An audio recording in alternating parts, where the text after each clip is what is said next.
আজকে বেশ কয়েকটা দিন ধরে কাজের এত চাপ, কাজ করতে করতে কাজে শেষ করতে পারছিলাম না। তবে কালকে কোনো ব্লগ করিনি, ভাবলাম চলো আজকে ব্লগটা করতেই হবে, কারণ আমার ঘরের কাজ কমপ্লিট হয়ে গেছে আর তোমাদের তো শেয়ার করতেই হবে।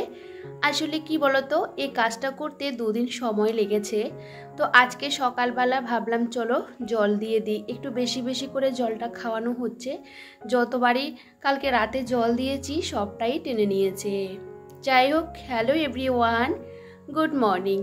আশা করছি তোমরা যে যেখানে আছো প্রত্যেকে অনেক ভালো আছো আর সুস্থ আছো। আমিও কিন্তু মোটামুটি বেশ ভালোই আছি। আমার আজ আরও একটি নতুন ব্লগে তোমাদের সকলকে জানাই অনেক স্বাগতম। আজকেও ঘুম থেকে অনেক সকালবেলা উঠে গেছি, যেহেতু বাইরে আমার প্রত্যেকটা জিনিস পড়ে আছে আর এই সমস্ত জিনিসপত্র বাইরে রেখে কারোরই চোখে ঘুম আসে না। তার মধ্যে যদি বাড়িতে প্রচুর কাজকর্ম থাকে আর সে কাজগুলো তো করতেই হয়, বুঝতেই পারো, একা হাতে যেহেতু সবটা সামলাতে হয়। আর আমার চোখে আজকে বেশ কিছুদিন ধরে এক ফোঁটা ঘুম নেই যে কখন আমি এই কাজগুলো আগের মতন সমস্তটা গুছিয়ে করতে পারবো। বাড়ির অবস্থা ভীষণই খারাপ, তার মধ্যে ঘরের প্রত্যেকটা জিনিস এত পরিমাণে ধুলো কি বলবো, হাতে দেওয়া যাচ্ছে না। সকালবেলা ঘুম থেকে উঠেছি আজকে অনেকটা আগে, 5টার আগে। উঠে বাইরের আমার কিছু গাছপালা ছিল সেগুলোর মধ্যে জল দিয়ে দিয়েছি। আর বাইরের অবস্থা তো ভীষণ খারাপ। ঘরের চারপাশ প্লাস বারান্দার মধ্যে সমস্ত জিনিসপত্র ছড়ানো ছিটানো, আমি কোথায় থেকে যে কাজ শুরু করব আমি বুঝতে পারছিলাম না। তবে ভাবলাম চলো এই ঘরে জল দিয়ে দিয়েছি, এখন এই ঘরটাকে পরিষ্কার করে নিই। প্রচণ্ড পরিমাণে টাইলস কাটিয়েছে দেন, সেই গুঁড়োগুলো পুরো কি বলবো প্রত্যেকটা ঘরে ওয়ালের মধ্যে এমনভাবে ধরে আছে, যতই ঝাড় দিচ্ছি কিছুতেই যাচ্ছে না। আর সাথে তো সিমেন্ট বালুর ধুলোগুলো। তো ভাবলাম চলো এখন একটু আলতো হাতে সেগুলোকে পরিষ্কার করে নিই। যখন ঘরটা ঝাড় দেব জল দিয়ে দিয়ে তখন সমস্তটা বের হয়ে যাবে। আসলে জানো তো, সবসময় যেহেতু পরিষ্কার পরিচ্ছন্ন করে থাকতে বেশ পছন্দ করি, সেহেতু আজকে কয়েকটা দিন কাজকর্মগুলো একদমই ঠিকঠাক করে হচ্ছে না। মানে ঠিক করে কাজগুলো কমপ্লিটই করতে পারছিলাম না, মানে এত কাজের চাপ। সেহেতু আমার চান করতে করতে বেলা 3টে 4টে বেজে যাচ্ছে। আর এদিকে এখন শীতের ছোটোবেলায় বুঝতেই পারো, সারা রাত না ঘুমালো কিন্তু যতই ভোরবেলা উঠে কাজ করি না কেন, সকালে যে এই যে সূর্যটা উঠে তার সাথে সাথে কিন্তু এত তাড়াহুড়ো করে কাজ করি, তারপরেও না শেষ করতে পারি না। একটা কাজের পর একটা কাজ হাজির হয়। আর যেহেতু আমার একা সংসার, যেদিকে যাই না কেন সবটা আমাকেই করতে হয়। তবে আমার ভাই আছে, সুবিধা আছে, ওকে রাখছে, ওকে খাওয়াচ্ছে ছেলেকে, ওটা কিন্তু আমার ভাইয়ে করছে। এদিকে আমি আমার মতন করে কাজগুলোও করতে পারছি। বাইরের অবস্থা দেখতে পাচ্ছ কীরকম, সমস্ত ঘরের দরজা, আমার ঘরের ওই যে খাটটা আলনা সমস্ত কিছু বারান্দাতে, আর ছোট্ট ওয়ার্ড্রপটাও একদমই জায়গা নেই। বিশ্বাস করো কিভাবে কি করব আমি বুঝতে পারছিলাম না। তবে সিমেন্টের বালির বস্তাগুলো ভালো করে ঝেড়ে আমি সমস্তটা বেঁধে রেখে দিয়েছি। ভাবলাম এগুলো একটু রোদে দিয়ে রাখি, পরে সময় করে সেগুলোকে একটু পরিষ্কার করে আবার জায়গাতে গুছিয়ে রাখবো। আর এদিকে কিন্তু বাইরের জায়গাটাও কিন্তু ভালো করে পরিষ্কার করে ঝাড় দিয়ে নিয়েছি। আর যে জিনিসগুলো আমার রাখার দরকার সেগুলো রেখেছি, আর যেগুলো দরকার নেই সেগুলো সমস্তটা বাইরে ফেলে দিচ্ছিলাম আর কি। আর অনেক টাইলস কাটা রয়ে গেছে, সেগুলো আমাকে ঢুকাতে হবে, যেহেতু ছোট্ট একটা বাচ্চা, বুঝতেই পারো সমস্ত জিনিসগুলো গুছিয়ে রাখতে হবে। এই যে বাইরের সমস্ত কাজকর্মগুলো সেরে ছেলেকে খাইয়ে দাইয়ে স্কুলে দিয়ে এসেছি, যেহেতু ওর 8টার সময় স্কুল, বুঝতেই পারো। আর আমার ভাই না ওর স্কুলটা না হলে ও দিয়ে আসতো। যাই হোক, এদিকে দেখো ওকে স্কুলে পৌঁছে দিয়ে বাড়ি এসে আবারও কাজে লেগে পড়েছি, কারণ ভীষণ তাড়াহুড়ো করে কাজকর্মগুলো করতে হবে। কালকে ওকে স্কুলে পাঠাইনি, যেহেতু ওর শরীরটা খারাপ ছিল। একটা দিনই ওকে স্কুলে পাঠাইনি, শুধু প্রত্যেকটা দিন আমি কিন্তু ওকে স্কুলে পাঠাই, সবসময় চেষ্টা করি ওকে স্কুলে দিয়ে আসতে। এমনিতে একটু দুষ্টুমি করে বাড়ি থাকলে, স্কুলে থাকলে না আমিও কিন্তু শান্তিমতো সমস্ত কাজগুলো করতে পারি। আর এদিকে বাড়ি এসে এক ফোঁটাও বসিনি, আবারও ড্রেস চেঞ্জ করে এই যে কাজে লেগে পড়েছি। আসলে সকাল থেকে এখনও কিছু খাওয়া হয়নি, তো ভাই কিন্তু এটা সেটা বানিয়ে খাচ্ছে। ওই যে কফি খায় আর কি সকালবেলা, তো ভাবলাম ও কফি খাক, তো পরে কিছু একটা খাবো। কালকে না কার্তিক পুজো গেছিলো সোমবার উপলক্ষে, তো কার্তিক পুজোর প্রসাদ আমি রাতেরবেলা খেয়ে এসেছিলাম। পাশের বাড়ি একটা দিদির বাড়িতে পুজো হয়েছিল আর কি, তো ওদের বাড়ি থেকে সকালবেলা আবার প্রসাদ দিয়েছিল, তো ভাবলাম সে প্রসাদেই খাবো, আগে কাজগুলো কমপ্লিট করি। সত্যি কথা বলতে আজকে বেশ কয়েকটা দিন ধরে না খাবারের সময়ও পর্যন্ত পাচ্ছিলাম না।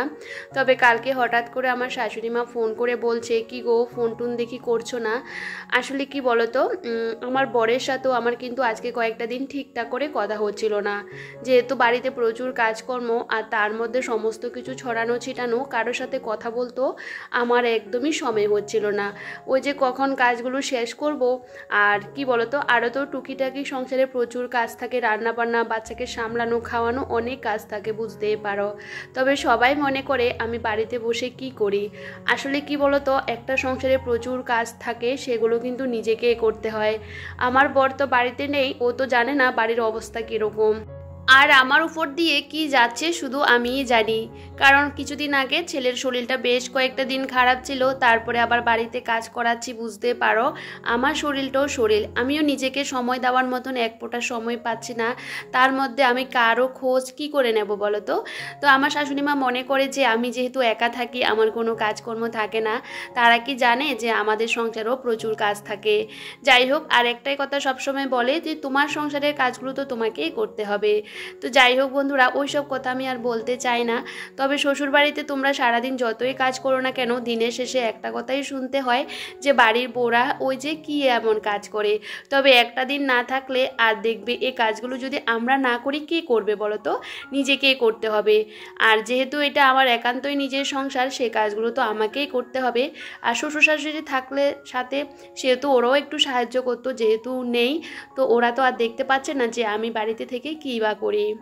যাই হোক, নিজের সংসারের কাজগুলো আমি মনে করি নিজেকে করতে হবে, আর নিজে যেরকম ভালোবেসে সংসারের কাজগুলো করতে থাকি, আর এই কাজের মধ্যে আমি ভালোও থাকি। যাই হোক, এই যে তোমাদের সাথে কথা বলতে বলতে অনেক কাজকর্ম সেরে নিয়েছি। বারান্দার অবস্থা ভীষণ খারাপ ছিল, আর এটা যেহেতু নোংরা হয়ে আছে, প্রচুর ধুলো, সিমেন্ট, বালি, সেহেতু সেগুলো ঘরে বারবার যাচ্ছিল। তো ভাবলাম চলো আগে বাইরের কাজকর্মগুলো সেরে নিই, আবার রান্নাবান্নাও করতে হবে বুঝতেই পারো। এখন প্রায় 12টা মতো বাজতে চলেছে, এখনও পর্যন্ত আমি রান্না বসাইনি। তো ভাবলাম চলো আগে এই যে জায়গাটা একটু ধুয়ে পরিষ্কার করে দিই, তারপরে রান্নাবান্নার দিক দিয়ে যাব।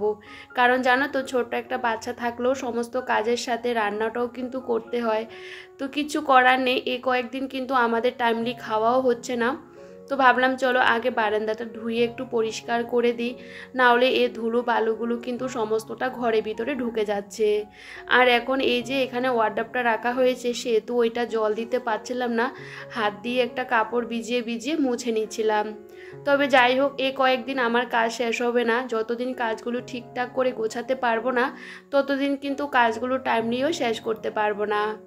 যাই হোক, এখন এই জায়গাটাও ভালো করে মুছে নিয়ে, ওয়ার্ড্রপটাও ভালো করে মুছে, এই যে বিছানা চাদর একটা দিয়ে ভালো করে মুড়ে দিয়েছি, কারণ আজকেও ঘরটার মধ্যে জল খাওয়াবো বুঝতেই পারো।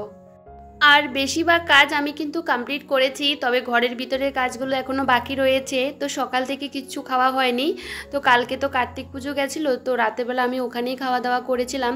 তো সকালবেলা আবার দিদি এগুলো দিয়েছিল আর কি, তো সেগুলো আমি গরম করে এখন ভাই আর আমি খেলাম। ছেলে প্রসাদ খেয়েছে আর রসগোল্লা খেয়েছে আর কি। তো যাই হোক, খাওয়া দাওয়া করে আমি কিন্তু ভাতটা বসাবো। তো ভাবলাম চলো একটু দেরি করে ভাতটা বসানোর চেষ্টা করছি, কারণ ছেলেকে না এটা সেটা খাইয়েছি। তো ভাবলাম চলো আগে এই যে উনুনটা একটু লেপে দিই, কারণ আজকে রাতের জন্য একবারে রান্নাটা করে নেব, যেহেতু একটু দেরি করে ভাতটা বসাবো বুঝতেই পারো। আর এই যে উনুনটা আমি আগের বছর বানিয়েছি, দুটো উনুন, একটা বড় একটা ছোট। তো বড়টা আমার ভেঙে গেছে, যেহেতু অনেক বড় আমি নিতে পারি না ঘরে বাইরে, তো ওটাকে মানে একদমই নষ্ট হয়ে গেছে, সেহেতু মাটিগুলো আমি ভেঙে ওই যে ঘরের সামনে দিয়ে দিয়েছি। আর ছোট্ট উনুনটাকে একটু বের করে লেপে টেপে দিয়েছি, যেহেতু বাড়িতে কাজ করিয়েছি, অনেক টাইসের প্যাকেটগুলো রয়ে গেছে, সেগুলো দিয়ে 2-1 বেলা রান্না করতে পারবো। যাই হোক, এদিকে দেখো মাছালা এসে তার থেকে মাছ নিলাম। তো সে মাছটা এখন কেটে ধুয়ে পরিষ্কার করে দেব। তো তারপরে রান্নাটা বসাবো, কারণ জানো তো মাছটা কাটাকুটি করতেও একটু সময় লাগে, যেহেতু মাছটা কাটতে হচ্ছে। আর মাছটা ভীষণ বড়, আমি না কাটতে ভীষণ অসুবিধা হচ্ছিল আমার, তারপরেও আমি কিন্তু কেটে নিয়েছি। সমস্ত কাজই কিন্তু আমি পারি। আসলে কি বলো তো, কেউ না আগে থাকতে কাজকর্ম শিখে আসেনি, সংসার করতে করতে আমরা কিন্তু অনেক কিছুই শিখে যাই। সেরকম আমার যেহেতু একা সংসার, আমার শাশুড়ি মাও আমার সাথে থাকে না, শ্বশুর মশাইও থাকে না, তবে আমাকে কে শিখাবে? তবে জানো তো, একটু একটু করে আমি সমস্ত কাজে শিখে গেছি।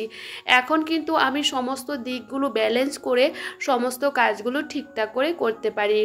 যাই হোক, এদিকে মাছটা ভালো করে ধুয়ে পরিষ্কার করে নিচ্ছিলাম। আর দেখবে মাছটা ভালো করে ধুতেও একটু সময় লাগে। আর এদিকে চলে এসেছি ঘরে, তো ভাবলাম চলো ভাত আর ডালটা বসিয়ে দিই। আর এদিকে দেখতে পাচ্ছ আমার ঘরের অবস্থা কিরকম হয়ে আছে। যেহেতু আমাদের একটা ঘরে সমস্ত জিনিসগুলো রাখা হয়েছে, সেহেতু এই ঘরটার অবস্থা এরকম। তোমরা কিন্তু কখনো আমার ঘর এরকম দেখোনি, এতটা অগোছালো। তবে চলো ঘরটাকে গুছিয়ে চলে আসি। আর এই ঘরটা আমার গোছাতে প্রায় 1 ঘন্টা লেগে গেছে।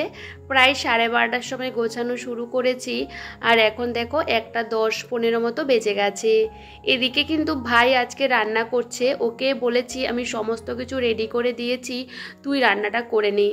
তো ভাই এদিকে রান্না করছে, আর আমার কিন্তু ঘর পরিষ্কার করতে গেলে তোমরা সকলেই জানো অনেকটা সময় লাগে। প্রত্যেকটা জিনিস ভালো করে পরিষ্কার করে তারপরে কিন্তু আমি এই যে ঘরটাকে গুছিয়েছি। তবে ঘরটা কিন্তু আরও গোছালে পরিষ্কার করলে আরও ভালো হতো। তবে যেহেতু ঘরের ভিতরে অনেক জিনিসপত্র, যেহেতু ঘরের জিনিসপত্রগুলো আজকে দিনটাও থাকবে, কালকে আবারও পরিষ্কার করতে হবে। এদিকে দুয়ারগুলো ভালো করে মুছে পরিষ্কার করে নিয়েছি।